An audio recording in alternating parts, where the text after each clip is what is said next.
जैसे ही सब सांची के घर पहुंचे तो उसके कजिन ने दरवाजा खोला। सब अंदर आए। सामने सांची, पापा, दादा बैठे थे और माँ रसोई में थी। सांची भी कमरे से बाहर आ गई। सांची के पापा ने सबको बैठने को कहा। सबने दादाजी को प्रणाम किया। जेठालाल, सांची के पिता, तो सब लोग आ गए या और भी आने वाले हैं? बहुत कम लोग आए हैं, है ना? यमी मस्ती में, हाँ अंकल, अभी तो मनीषा रह गई, उसका तो प्रोजेक्ट था, पर हम सब आ गए। रीमा जी ने उसे आंख दिखाई तो वो चुप हो गया।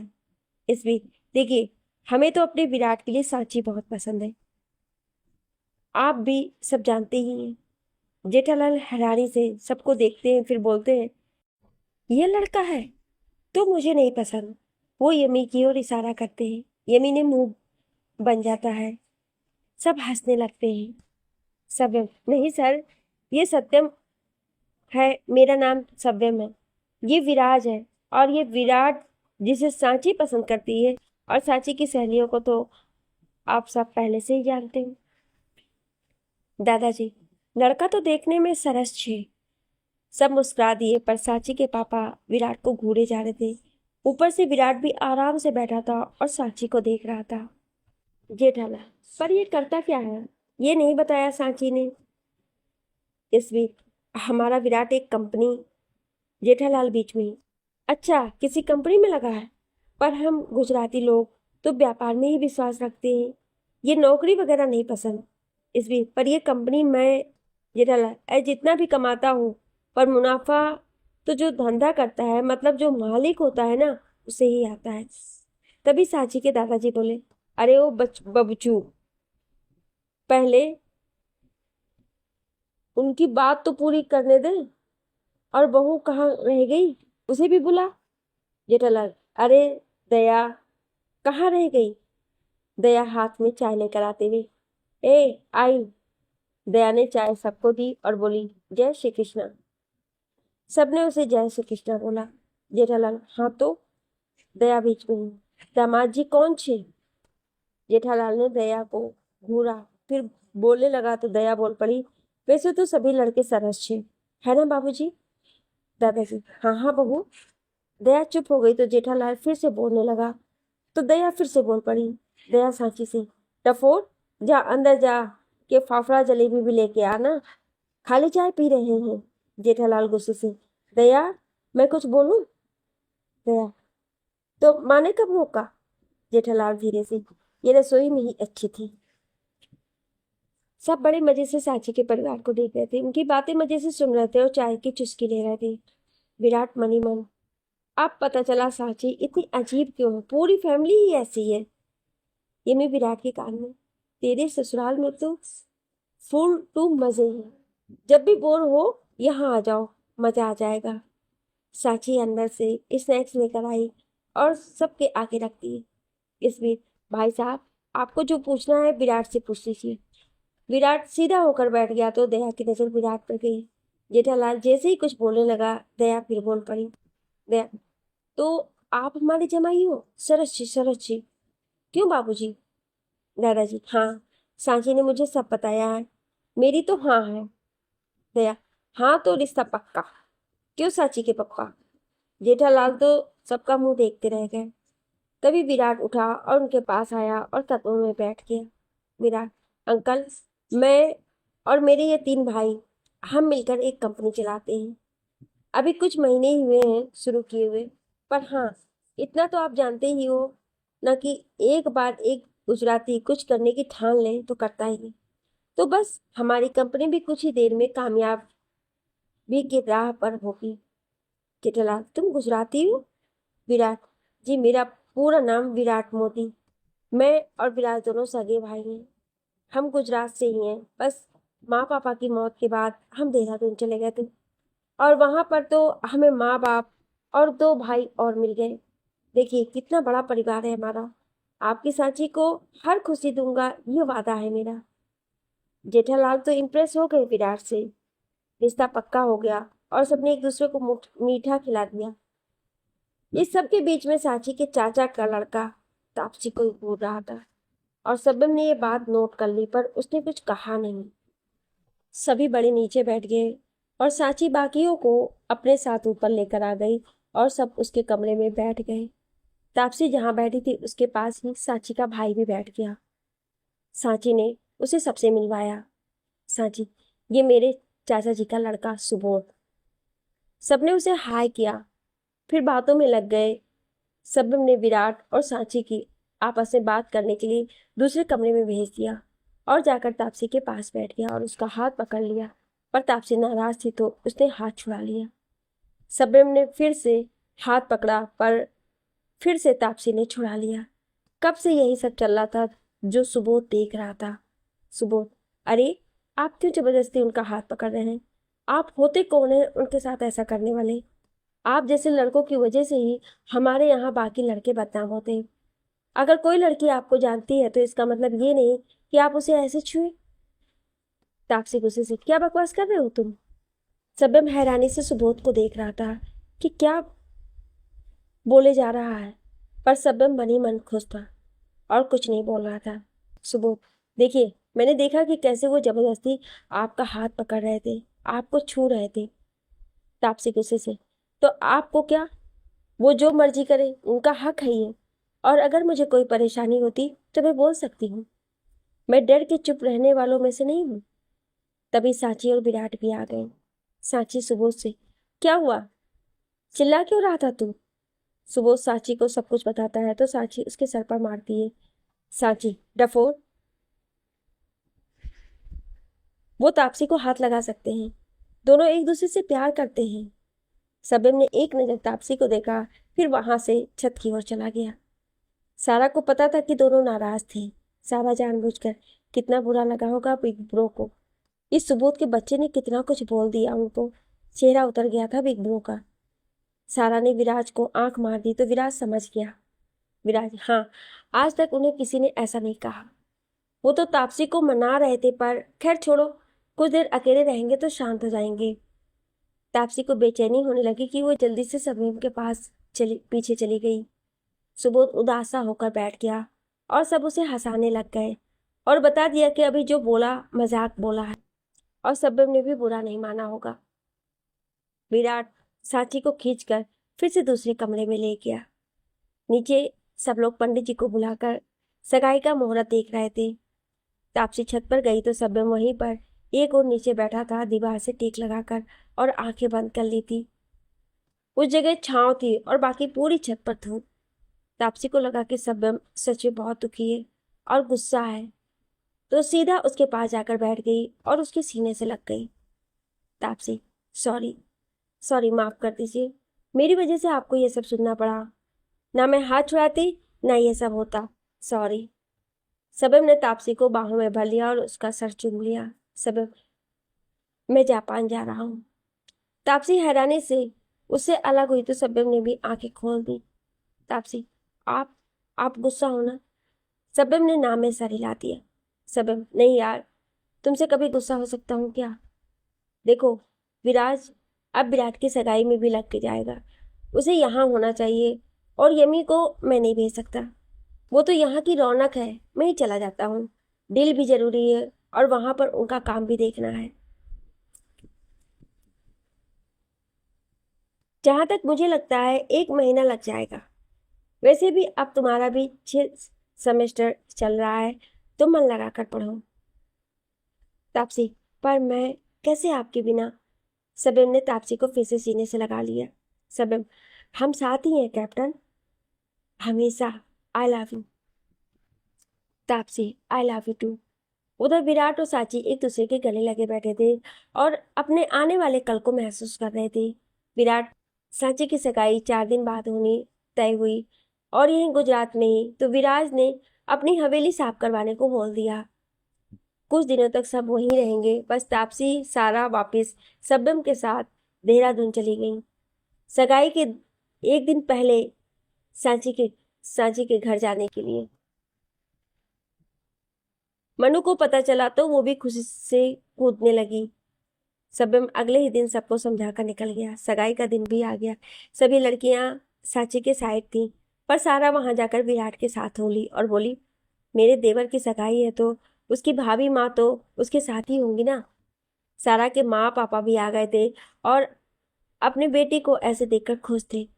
उन्होंने यशवीर से बात की कि अब विराट की सगाई के बाद जल्दी सारिका और विराज की भी शादी करवा दो, क्योंकि उन्होंने फिर से अपने विदेश में रहते बेटे के पास जाना था।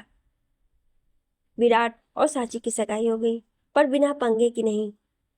दया रिंग घर पर ही भूल कर आ गई तो तापसी तभी साची को एक अंगूठी दे देती है, तो सत्यम ने उसे विराट को देने को कही थी उसकी ओर से। साची ने भी विराट को रिंग पहना दी। इस बीच सब सत्यम को मिस कर रहे थे। ऐसे 1 महीना होने को आ गया, पर सत्यम ने कहा कि कुछ और दिन वहां लगेंगे। तापसी के भाई युग की आईएएस सिलेक्शन हो गई और वो ट्रेनिंग के लिए मसूरी आए, तो तापसी से भी मिले और रीमा जी और ईश्वीर से भी। एक दिन तापसी सत्यम के घर पर ही थी रीमा जी के साथ, तो एक चिट्ठी आई। ऊपर कोई पता नहीं था, तो तापसी ने खोला तो सत्यम के लिए थी वो चिट्ठी उसकी बहन गौरी की। तापसी ने पढ़ी तो उसके हाथ से वो खत गिर गया। रीमा जी ने पूछा तो उसने कुछ नहीं बताया और वो खत छुपा लिया। तापसी होटल वापस आ गई और वो खत अकेले में फिर से पढ़ने लगी। तापसी ने खत खोलकर पढ़ना शुरू किया। डियर सैवी, जानती हूँ कि तू बहुत गुस्सा है, नाराज है मुझसे, होना भी चाहिए, पर आज तुझे सब कुछ बताना चाहती हूँ कि क्यों मैंने ऐसा किया।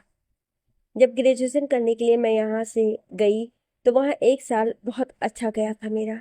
सब कुछ बहुत अच्छा चल रहा था। जो मेरी रूममेट थी उसे मैं बहन की तरह मानती थी।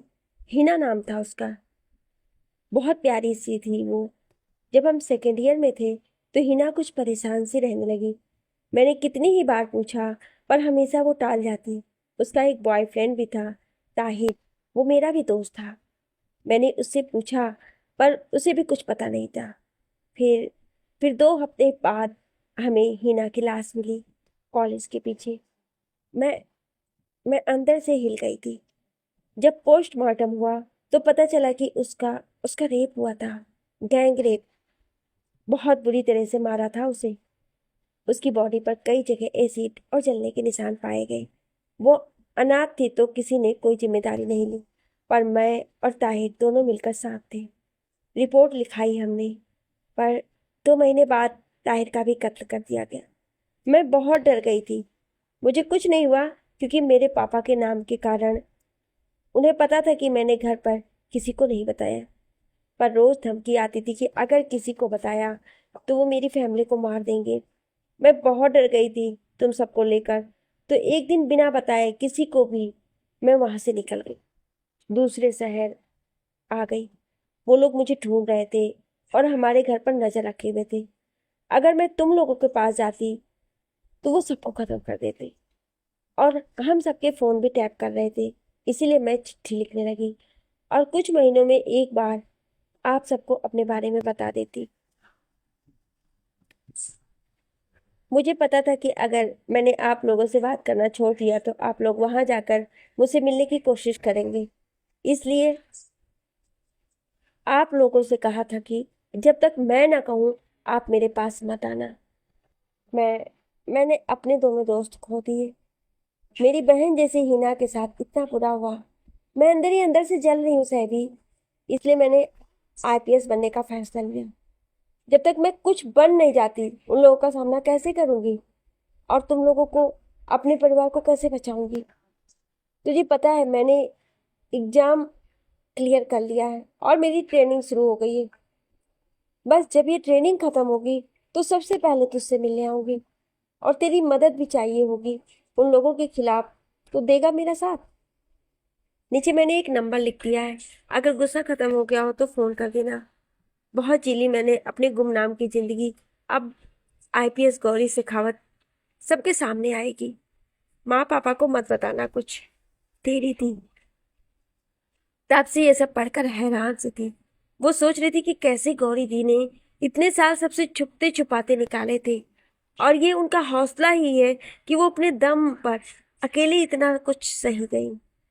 तापसी सोच रही थी कि वो गौरी दी को फोन करे या नहीं, या सब्यम को बताए। फिर तापसी ने सोचा कि सब्यम के आने पर ही बताएगी और कल वो खुद ही गौरी से बात करेगी। अगले दिन तापसी टाइम निकाल कर वो नंबर पर कॉल करती है। पहली बार तो किसी ने नहीं उठाया, पर दूसरी बार उठा लिया।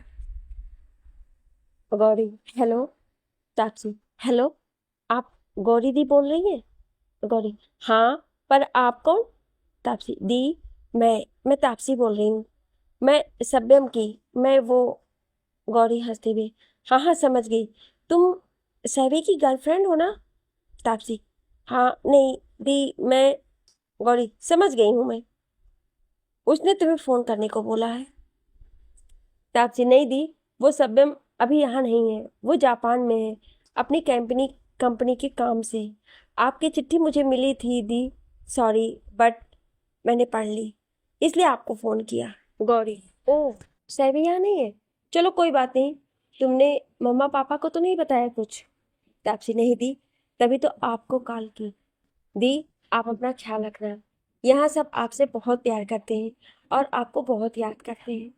गौरी, जानती हूँ, मुझे भी बहुत याद आती है उनकी, पर अपनी फैमिली के लिए ही दूर हुई थी, पर बस अब कुछ ही समय की बात है।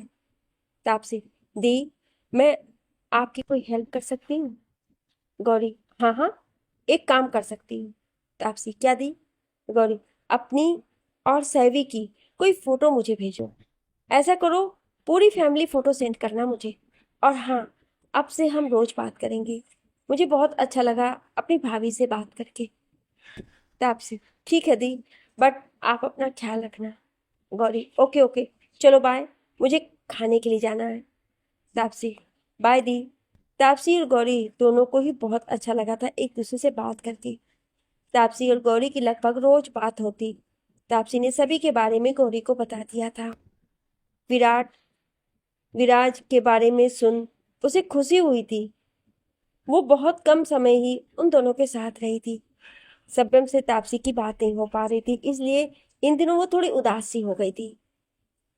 तापसी हॉस्टल ग्राउंड में अकेली बैठी थी और सब्यम को याद कर रही थी कि किसी ने पीछे से उसके कंधे पर हाथ रखा। तापसी ने बिना पलटे ही बोला, सब्यम। सब्यम तापसी के गले लग गया तो तापसी ने भी उसे जकड़ लिया। कुछ देर तक दोनों गले लगे रहे, फिर अलग हुए। तापसी ने सब्यम को देखा तो बिखरे बाल, दाढ़ी बढ़ गई थी, पर मुस्कान वैसी ही थी। तापसी को देखकर बस थोड़ा बीक लग रहा था। दोनों घर आ गए। सब्यम सबसे मिला, फिर आराम करने के लिए अपने कमरे में चला गया। रीमा जी ने तापसी के कॉफी पकड़ाकर सब्यम के कमरे में भेज दिया। तापसी कमरे में गई तो सब्यम सर पकड़े बैठा था। जब से आया था ज्यादा बात भी नहीं कर रहा था। तापसी ने कप साइड में रखा और सब्यम के पास जाकर बैठ गई और उसके बालों को हल्का हल्का सा सहलाने लगी। सब्यम ने आंखें खोली और तापसी को देखा, फिर उसकी गोद में सर रख लिया। दोनों कुछ नहीं बोले। फिर कुछ देर बाद सब्यम बोला, सब्यम, कैप्टन, मुझे गौरी दी के बारे में कुछ पता चला है। तापसी हैरानी से सब्यम को देखने लगी। सब्यम उठकर बैठ गया। सब्यम, कैप्टन, मुझे पता चला है कि दी ने कहीं और से ग्रेजुएशन करी है और शायद उन पर कोई नजर रखा है। बात क्या है ये तो पता नहीं। तापसी, मुझे भी कुछ बताना है आपको, पर पहले आप ये बताओ कि ये सब कैसे पता चला। सब्यम, वो मैं 1 महीने पहले दी के बारे में पता लगाने की कोशिश कर रहा था तो बस। तापसी, मेरी गौरी दी से बात हुई। सब्यम हैरानी से, क्या, कब, कैसे? तापसी सब्यम को सब कुछ बता देती है। सब्यम बहुत गुस्से में था। सब्यम, इतनी बड़ी बात दी ने छुपाई और अकेली सहती रही। क्या उन्हें भरोसा नहीं था मुझ पर, डैड पर? हम देख लेते, इतने साल दूर तो नहीं रहना पड़ता। तापसी ने सब्यम को गले लगाया और सर सहलाने लगी। तापसी, सब्यम, आप इसका ये पहलू तो देखो, दी अपने पैरों पर खड़ी है, कितनी हिम्मत है उनमें। अपने दम पर वो आईपीएस बनी है। वो खुद से उन दरिंदों को सजा देना चाहती है। और जबकि ये बात है कि आप भी तो छोटे थे ना, 12वीं ही करी थी आपने। वो आपको इन सब में नहीं लाना चाहती थी, पर अब उन्हें आप पर भरोसा है, तभी तो सब सच आपको ही बताना चाहा। ये तो सोचिए ना। सब्यम शांत हो गया। तापसी ने गौरी को फोन करा, फिर सब्यम से बात करवाई। बात करते करते सब्यम पता नहीं कितनी बार रोया और कितनी बार हंसा। दोनों भाई बहन एक दूसरे का साथ पाकर खुश थे। सब्यम ने कॉल कट कर तब तापसी को देखा तो उसे देखकर मुस्कुरा रही थी। शबनम ने खुशी से उसे गले लगाया, फिर उसका चेहरा हाथों में ले लिया। शबनम, तुम मेरा लकी चार्म हो कैप्टन। सच में तुम्हारे आने से देवी मुझे वापस मिल गई। और तुम्हें पता है, हमें 3 डील मिली है। अगर ऐसा ही रहा तो हम जल्द ही इंडिया में अपनी कंपनी का नाम गूंजता देखेंगे। तापसी, ऐसे तो आप भी मेरे लिए लकी चार्म हो। आपके आने से मुझे मम्मा पापा का प्यार भी मिला, युग भाई भी मिल गए, और साथ भी पापा भी मुझसे गुस्सा नहीं, प्यार करते हैं। सब बात तो सही है, फिर तो हमें हमेशा साथ में रहना चाहिए। तापसी, हाँ तो साथ ही रहेंगे ना। सबम शरारत से, तो साथ रहेंगे तो कुछ तो करना पड़ेगा ना। तापसी, मतलब? सबम तापसी के सर पर सर लगाकर, मतलब मैं चाहता हूँ कि पूरा टाइम ही हम सब साथ रहें। उसके लिए तो शादी करनी ही होगी ना। तापसी, सभ्यम आप जानते हैं ना। सबम, हाँ हाँ जानता हूँ, पर देखो अब तो एक सेमेस्टर ही रह गया है, बाद में ट्रेनिंग वाला सेमेस्टर ही होगा, और उसके बाद मेरे ख्याल से 1 साल तक तुम पक्का किसी अच्छी कंपनी में अच्छी पोजीशन पर होगी, फिर हम शादी करेंगे। तब तक मैं भी हमारी कंपनी तुम्हारे लायक बना दूंगा कि तुम यहाँ काम कर सको। तापसी, आप ये क्या बोल रहे हो? मुझे आपकी कंपनी के लायक बनना है ना, कि आपको कुछ समझ आया मेरे बुद्धू राम को? तापसी ने बात इतने प्यार और मासूमियत से बोली कि सबरम एकटक उसे देखने लगा, फिर उसे माथे को पूरी शिद्दत से चूम कर अपनी बाहों में भर लिया। सबकी जिंदगी अपने हिसाब से चल रही थी। चारों दोस्त अपनी कंपनी में व्यस्त रहते थे और दिन ब दिन तरक्की की ओर बढ़ रहे थे, पर अपने दम पर किसी ने भी अपनी फैमिली बैकग्राउंड का नाम नहीं यूज किया था। तापसी और सारा का लास्ट सेम था, और कुछ बड़ी कंपनीज आई थी इंटरव्यू के लिए। सांची ने तो पहले ही बोल दिया था कि वो बस सबम की कंपनी में ही काम करेगी, जिसे जो समझना है समझ ले। यशबीर ने सारा और तापसी को इंटरव्यू देने को कहा और उनका आत्मविश्वास बढ़ाया। कुछ कंपनीज इंडिया की थी और कुछ फॉरेन कंट्री की। दोनों ने दी 3 कंपनी को अपना इंटरव्यू। 2 दिन बाद रिजल्ट पता चला। सारा की मुंबई की एक बड़ी कंपनी में सिलेक्शन हुआ था, और तापसी का मुंबई वाली कंपनी में भी, और एक अमेरिका की कंपनी में भी। सब बहुत खुश हुए, और हिमा जी ने तापसी को अमेरिका जाने को बोला, बट वो मान नहीं रही थी, तो सभ्यम ने समझाया।